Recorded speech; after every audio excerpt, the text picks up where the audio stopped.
l'intelligence nécessaire de se sortir de ce problème. Ce que nous, voisins, nous, amis du Niger et autres, pouvons faire, c'est de les accompagner, s'ils le souhaitent. Mais c'est un pays, c'est un État souverain. Laissez-les régler leurs problèmes. Vous ne pouvez pas leur apporter la solution. C'est un différend interne. Et le Mali condamne toutes les ingérences extérieures par rapport à la situation au Niger. Toutes les ingérences qui sont d'ailleurs à la base des problèmes qu'on connaît actuellement au niveau du Niger. Et nous mettons en garde, parce que ceux qui aujourd'hui essaient de promouvoir une agression, parce que ce n'est pas une question de dire qu'on va faire une intervention chirurgicale, ça va durer 3 jours. Non, c'est une agression, c'est une invasion d'un pays souverain. On a vu l'invasion, l'agression de l'OTAN en Libye, c'est que ça. Mais ceux qui ont agressé la Libye, ce n'est pas eux qui ont des problèmes, c'est nous qui avons des problèmes. Et ils sont partis. S'ils attaquent le Niger aussi, nous on va vivre ça ici. Certains nous disent oui, mais il faut vous occuper de vos problèmes, le Niger. Non. Le problème libyen là n'est pas devenu le problème malien. Tu peux t'asseoir, tu dis que tu regardes, ça ne me concerne pas jusqu'à ce que le feu arrive à ta maison. Non. Non, parce que nous savons que les désordres qu'ils vont créer là-bas, ça va créer une catastrophe humanitaire avec des mouvements de population à travers nos frontières. Déjà, avec un embargo inhumain, je n'ai jamais vu ça, fermer hermétiquement un pays, la nourriture, les médicaments, rien n'entre. Et ce sont ces pays qui disent qu'ils sont là pour promouvoir les droits de l'homme. Est-ce que c'est la population du Niger qui a quelque chose à voir dans ça? Non, c'est... Bon, donc la Libye est un exemple. On ne veut pas d'une deuxième Libye. Voilà. Maintenant, se mettre sous couvert démocratie, tout ce qu'on veut, je crois que vraiment, c'est pas ça. C'est ce que nous dénonçons, même pour ceux qui disent qu'ils sont en train de défendre la démocratie. Mais si on condamne les changements anticonstitutionnels civils, il faut dénoncer les changements de mandats et autres qu'on a autour de nous. Pourtant, les gens s'assoient et regardent parce que pour qu'il n'y ait pas de changement anticonstitutionnel, il faut travailler sur les causes. Tous les problèmes qu'on a connus, c'est qu'il y a eu les causes, on s'est assis, on a regardé. Et cette politique de 2 poids 2 mesures, quand un problème se passe dans un pays, on qualifie ça comme on veut, suivant que ce pays est un pays ami ou pas. Non. Si c'est les principes, tout le monde. On a l'impression que le Mali, le Niger et le Burkina sont les seuls pays en Afrique. Mais il y a des situations qui se sont passées ailleurs en Afrique où on a cautionné. Bon. Et vous venez, il ne faut pas avoir de complexe par rapport à ça. Ce n'est pas la démocratie qui est en question. Ce n'est pas la démocratie qui vient pas. On est tous engagés pour la démocratie. On vient de changer la constitution. On va à l'échec. Mais ce n'est pas ce qu'eux cherchent. Parce que même dans la démocratie, ils veulent qu'ils viennent des gens qui leur sont favorables. En fait, c'est ça la question. La démocratie, c'est que si j'ai quelqu'un que je contrôle qui est là, c'est un démocrate. Voilà. Ça, ça ne tient pas. Et ce qui est aussi à la cause des situations actuelles, c'est qu'il n'y a pas de solidarité. Ces pays qui viennent aujourd'hui, qui donnent des leçons au Niger, au Mali, etc. Mais est-ce qu'ils nous ont amené un seul Kalachnikov pour nous battre? Non. La CEDEAO se lève, on a force en attente, on est en train d'activer. On se dit, ah bon, tout ce temps-là, vous avez une force? Pendant 10 ans, nos gens sont morts, les terroristes nous ont attaqués. On n'a jamais vu un sommet pour dire que oui, on va envoyer 1000 hommes au Mali pour se battre contre les terroristes. Maintenant que vous avez un des vôtres qui est entre les mains des militaires, vous vous réveillez et puis tout de suite vous avez une force. Quel message ça envoie aux populations africaines? Est-ce que c'est leur vie qui est importante ou c'est autre chose? Ou c'est d'autres jeux, ou c'est d'autres qui ont besoin de la CEDEAO pour faire le sale boulot pour eux. Donc c'est pourquoi le Mali, nous on a été absolument clair, on n'est pas d'accord. Et on a indiqué que s'il y a une agression, une invasion contre le Niger, le Mali se retire purement et simplement. Parce qu'on ne peut pas volontairement adhérer à des organisations, que ces organisations deviennent des instruments d'agression contre notre pays. Ce n'est pas acceptable. On ne peut pas mettre notre argent dans des banques centrales, la BCEAO, qui est censée être notre institut d'émission monétaire souverain, qui devient un instrument pour affamer nos populations. Ce n'est pas acceptable. Je crois que c'est toutes ces questions aujourd'hui que nous avons. Ce n'est pas acceptable. Ce n'est pas du tout acceptable. Le ministre des Affaires étrangères du Mali, son Excellence Abdoulaye Diop, a été très clair et très limpide. Le Mali va agir. Le Mali va agir au Niger. Je pense que nous allons vers la dislocation de la CEDEAO. Il y a beaucoup d'entités. Il y a le Commonwealth. Il y a beaucoup d'entités où le Mali, n'est-ce pas, peut adhérer. Il peut même créer également leur entité. Le Mali, la Guinée, le Niger, le Burkina, ils peuvent créer également leur entité. Frères et sœurs, avant de commencer la vidéo, je tenais à vous interpeller. Peuple du Burkina, du Mali, de la Guinée, de la Côte d'Ivoire, du Bénin, c'est important. Abonnez-vous à la page Facebook, c'est important pour recevoir toutes les vidéos. Et également, vous appuyez sur le j'aime, bouton j'aime. C'est important, vous appuyez sur le j'aime et vous mettez les cœurs et les étoiles. C'est important. Nous sommes en guerre de communication. Et donc, c'est à vous, les arbitres, de partager. Famille, ce qu'il vient de dire là, c'est trop limpide. Le Mali va quitter la CEDEAO. Le Mali va quitter la CEDEAO. Parce que l'invasion qui se prépare là, les conséquences là, les ventes en guerre, ceux qui s'asseyent pour dire allons-y en guerre, allons-y en guerre, demain viendront pleurer ici pour dire non, nous ne savions pas qu'il y avait des dommages collatéraux. Les soldats qui seront envoyés au Niger, mais ils ne partiront pas là-bas en villégiature, ils ne vont pas là-bas en tourisme, ils ne vont pas visiter, comment on dirait, Niamey. Non, ils vont là-bas pour aller faire la guerre. Et attention, le peuple même du Niger est déterminé à accueillir et attendre de pied ferme les soldats qui vont franchir leur territoire. Nous voyons la déclaration. On fait la déclaration. On fait la détermination du peuple du Niger.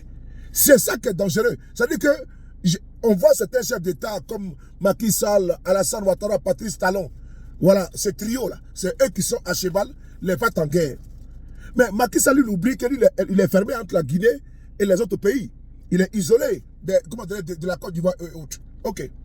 Le Bénin, qui est là-bas, qui aujourd'hui, il y a des attaques sporadiques des terroristes au Bénin. Ok, allez-y. La Côte d'Ivoire, tout dernièrement, il y a des jeunes Ivoiriens qui se sont rendus au Togo, à Lomé pour aller acheter des véhicules. Au retour, ils ont été plus de 11 jeunes Ivoiriens. Ils ont été tués par des terroristes. Ok, allez-y. La Libye.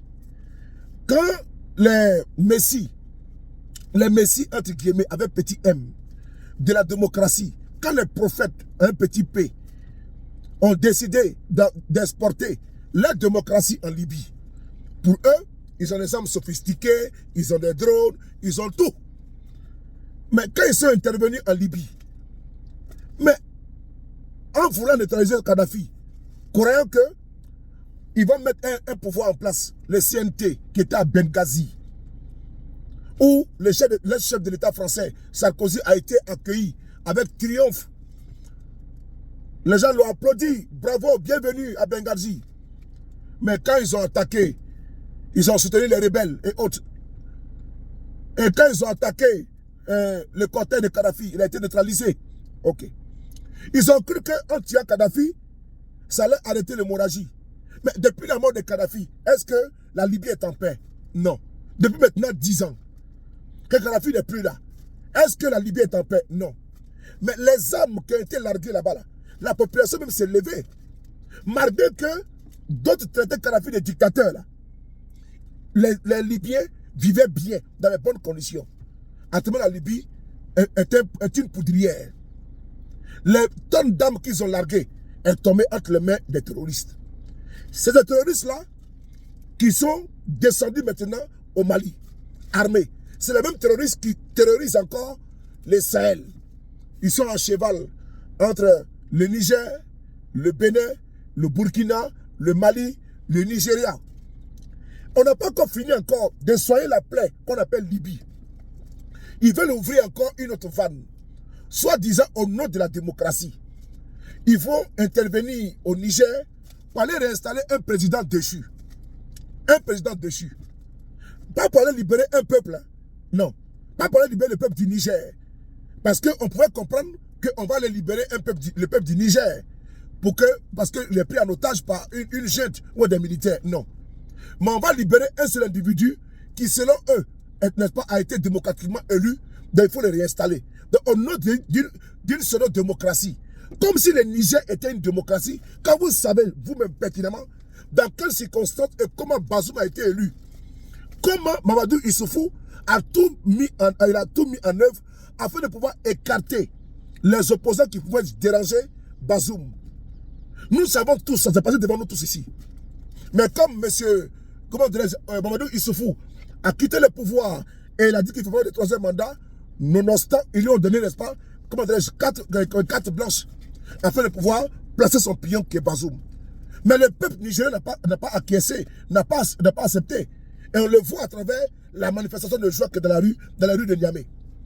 Aujourd'hui, en intervenant au Niger, ça ne sera pas, comment dirais-je, Tintin au Congo, où il va se balader dans la forêt tranquillement.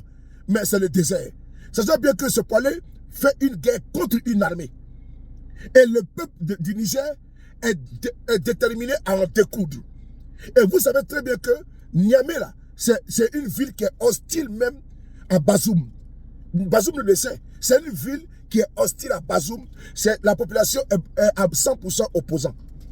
Donc, c'est là-bas que vous allez rentrer pour aller soi-disant restaurer la démocratie. Mais qui va payer les conséquences? C'est les pays limitrophes. C'est le Mali. C'est l'Algérie. Voilà pourquoi l'Algérie a dit qu'ils ne veulent pas d'intervention militaire au Niger. Voilà pourquoi l'Algérie a dit qu'ils ne veulent pas qu'il y ait une ingérence au nom d'un sacro-saint principe de démocratie. Non. Ils ont dit non. C'est un problème nigéro-nigérien.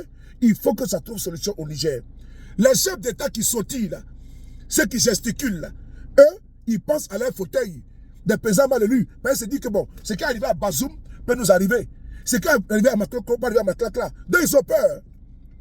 Sinon, les chefs d'État qui ont été bien élus, qui sont en phase avec les aspirations de leur peuple, ils n'ont pas peur. Est-ce que vous voyez le président du Libéria, George Weah, avoir peur? Non, de vous à moi.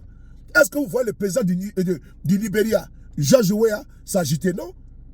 Est-ce que vous le voyez en train de prendre position? Non.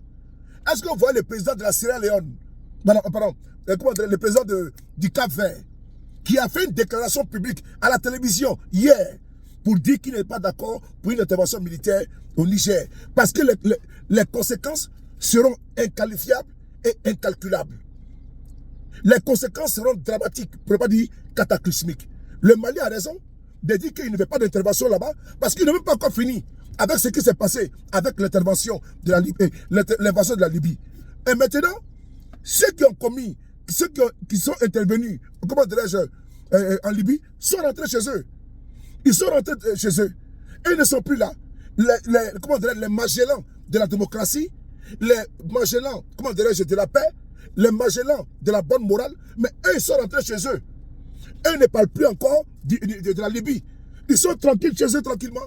Sarkozy est tranquille à Paris. Mais pendant ce temps, les Libyens sont aujourd'hui dans l'insécurité totale. Lui qui a foutu la main l'OTAN, qui est venu, comment dirais, casser la Libye. Mais c'est le Mali qui paye le plus fort, c'est le Burkina qui paye le plus fort. Ils sont en droit de se dresser pour dire non, nous ne sommes pas d'accord. Vous avez envahi la Libye. Aujourd'hui, des milliers de Burkinabés, de Maliens sont morts à cause de cette intervention. Aujourd'hui encore, vous voulez passer par la CEDEAO pour intervenir, comment dirais-je, au Niger, pour soi-disant une démocratie. Et demain encore, c'est nous encore qui allons prendre les pots cassés, les réfugiés, les terroristes, les hommes encore. Ce sera encore un autre dégât. Donc le Mali a raison. Et mieux, nous sommes en train de nous battre contre les terroristes depuis plus de 10 ans, depuis la déflagration de la Libye. La CEDEAO, qui a une force en attente selon eux, n'a jamais envoyé des armes ni des hommes pour aller aider ce pays qui est membre de la CEDEAO. En l'occurrence, le Mali. En l'occurrence, le Burkina. Mais aujourd'hui, pour aller réinstaller un de leurs camarades qui a été enlevé par des militaires, ils disent non, qu'ils ont des hommes, ils ont des armes, ils ont même l'argent pour intervenir là-bas. Mais vous voyez que ce n'est pas sérieux là. Donc le Mali a décidé d'agir, de sortir de la CEDEAO en cas d'invasion, et également de se mettre aux côtés du peuple du Niger et de combattre les soldats. Les gars, c'est la bataille de Kirina. Et Django sera souffert.